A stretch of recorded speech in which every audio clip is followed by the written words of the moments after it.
Okay, so I know even just the words safety audit can like induce anxiety and fear in people. So speak a little more into that. What are some of the most common questions or concerns or even fears that you get when you start the conversation about the safety audit, and how do you work through those with the families?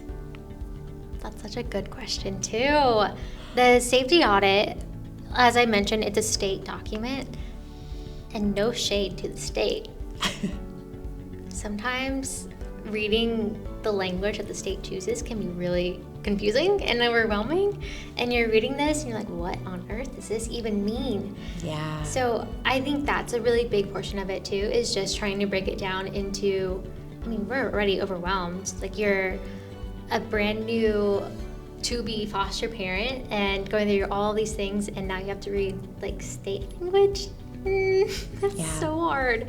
Your brain is already so like going a billion miles a minute. So I think that's a big one too, is just how do I understand what this is asking me to do? Yeah. And from there, I think there's some that are pretty much like you can understand what this means. And then there's some of them where, as someone who knows the state rules a little bit more as an assessor, that's where I can kind of speak more into it. I think one that, I mean, there's so many.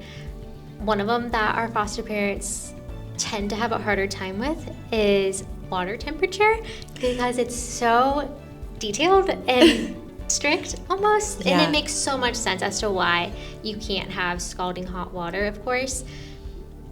But it needs to be between 110 degrees and 120 degrees Fahrenheit. And that is such a small range. Yeah. And if your water heater isn't like one of those where you can select, oh, I'm going to have it at 120 degrees, or I'm going to have it 115, and there's like just a knob. I mean, you're playing a puzzle right there, trying to get it to be in between, and then you have to hold a thermometer to it. And I mean, there can be some grace too, right? Because I mean, my calibration of a thermometer, water thermometer, or we use a meat thermometer, but you know, might be a little bit different from someone else's. So I think I always try to get it between 110 and 120, like, because that's what the state requires. But I think that there can be some kind of like, don't worry, like, it's going to be a little frustrating. I'll help you problem solve and like troubleshoot this, and we'll make sure that the water is safe. Like, we will not have that be something that will thwart you from having kiddos in your home, for sure. Another one is that, and I wish I had this memorized, of how the state words it, because I think that'll make this next part be like, oh, that's what that means. But there's basically a rule saying that if a kiddo can enter a room, that room needs to be able to be unlocked from both sides. So, and I mean, that makes sense, right? If you're gonna have a room that locks, make sure that the kiddo can get out of it on both ends. So it's basically just asking, if there's a lock, can you unlock it? You can unlock it with a key, a bobby pin. That's what I did growing up. Sometimes I would do like a penny if it's like one of those line ones. And I think this will show how ornery I was as a kiddo. Some families and parents, you know, were like, why? Like, what is, like, what would happen? And then I get to tell the story when I was 5 years old. I locked my little sister in her bedroom. Yes. Sorry, Leandra. And she had a little knob where she can lock it and unlock it. And then on my end, I could use a penny, a bobby pin, my fingernails, and use that to unlock the door, right? But she was so little, because I'm 2 years older than her, so she was 3, maybe 4, maybe even 2, and I locked her in a room. But that's basically what we're trying to prevent. Locking a kid in a room where, where she was obviously not old enough to know that she can unlock the door.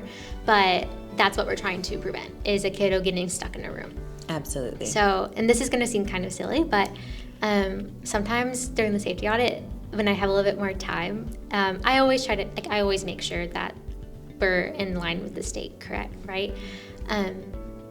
Sometimes if we're having a little bit more like laid back of a time with it, I will be like, okay, I'm gonna lock myself in this room. Can you unlock the door for me?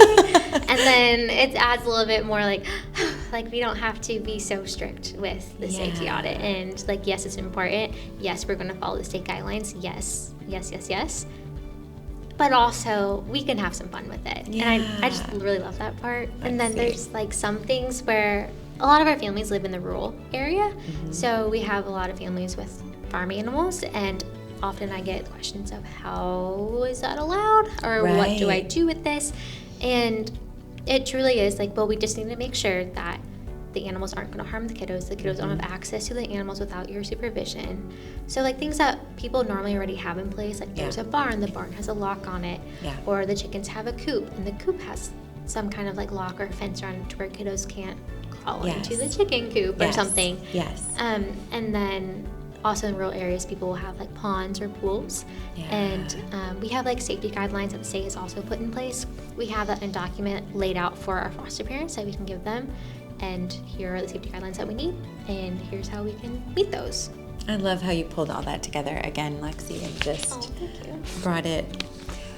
brought some calm to what can be, and again, a bit of an anxiety producing. And my hope is that I'm not sounding flippant about it, because it truly is so important. But I mean, it's important, and you know, like what you're getting to do is huge, and it's so cool. Let's not make it more stressful than it needs to be. Yes. Great way to put that. I love that. All right, as we wrap up, what would you say to someone considering becoming a foster parent? Do it with courage. Lexi is interviewing for the role of recruiter also. She is not. Well, as that is a given, what else would you say to someone who is considering becoming a foster parent? I would say a really big thing is having support around you, and not just support that's going to say what you want to hear and say things that will make it sound all sunshine and rainbows and lollipops, which, I mean, sunshine and rainbows and lollipops are amazing. I love a good lollipop. And I love sunshine. Yes.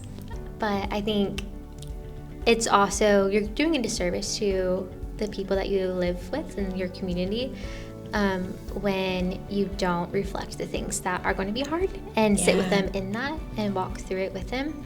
And I think there's a level of humility that can come when our foster parents are able to ask for help, ask for support. And then it is such a gift when people, like for me, I love helping others, so it's such a gift when people ask for help, because then I'm so excited. Like, oh my goodness, you pour so much into me. You have so many gifts that I love about you that I know I can go to you, and now I get to do the same for you in a different way, and it's so exciting. So anyone wanting to get into foster care, I would really encourage them to be deeply rooted with people who love and support you, and don't be afraid to ask for help, even if it's something small or may seem like something small. Wonderful. More great advice, Lexi. Thank you so much for your time and willingness to just go into the details of all this and give us a really good picture of what you do and what our future foster families can expect. Thank you so much for joining us for this episode of Let's Talk Foster Care, and we are excited for you to see the next one where Heather will interview one of our foster care coordinators. In the meantime, please keep sending your questions to encouragefostercare.org/let's talk. We look forward to hearing from you.